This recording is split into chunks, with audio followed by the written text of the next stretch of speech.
तासगावच्या रणांगणात काका विरुद्ध पुतण्या लढतीत नेमकं काय घडलं? सलग 2 पराभवांचे घाव सोसल्यानंतर संजय काकांनी रोहित पाटलांचा विजयरथ नेमकं कुठे रोखला? तासगावच्या नगर परिषदेत गुलालाची उधळण कुणासाठी झाली आणि पोस्टर बॉईजच्या टीकेमागचं नेमकं सत्य काय? जाणून घेऊया या बातमीच्या माध्यमातून। सांगली जिल्ह्याच्या राजकारणाचे केंद्र असलेल्या तासगाव नगर परिषदेच्या निवडणुकीत अत्यंत धक्कादायक आणि तितकाच रोमांचक निकाल समोर आला आहे।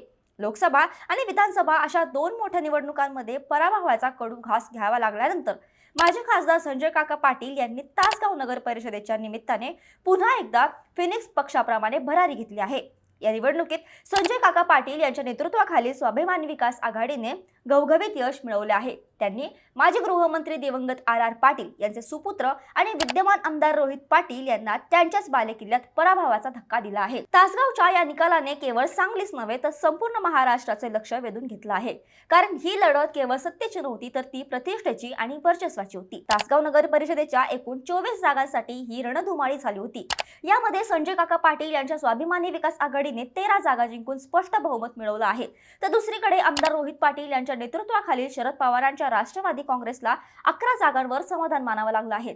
सर्वात महत्त्वाची लढत ही थेट नगराध्यक्षपदासाठी होती, जिथे स्वाभिमानी विकास आघाडीच्या विजया बाबासाहेब पाटील यांनी बाजी मारली आहे।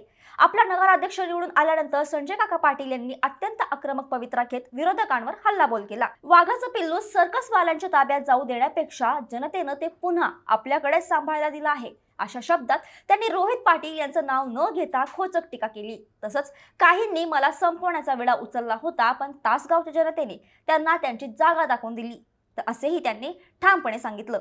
या विजयाने संजय काका पाटील यांना मोठे राजकीय बळ मिळाले असून त्यांच्या कार्यकर्त्यांमध्ये उत्साहाचे वातावरण आहे।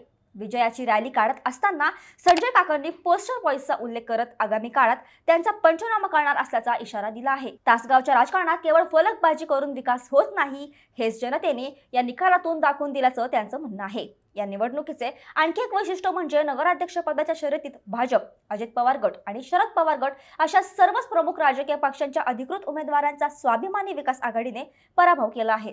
रोहित पाटील यांच्यासाठी हा निकाल चिंतेची बाब मानला जात आहे, कारण विधानसभा निवडणुकीत त्यांनी मोठा विजय मिळवला होता, मात्र स्थानिक स्वराज्य संस्थांच्या निवडणुकीत त्यांना आपला गड राखता आला नाही। आगामी काळात तासगावच्या राजकारणात काका आणि पुतण्यांमधील हा संघर्ष अधिक तीव्र होण्याचे चिन्ह असून संजय काकांच्या या विजयाने जिल्ह्यातील राजकीय समीकरण पुन्हा एकदा बदलणार आहेत। अशाच महत्त्वाच्या बातम्या हव्या असतील तर चॅनलला सबस्क्राइब करा, व्हिडिओ लाईक करा आणि तुमचं मत खाली कमेंट्समध्ये नक्की करा।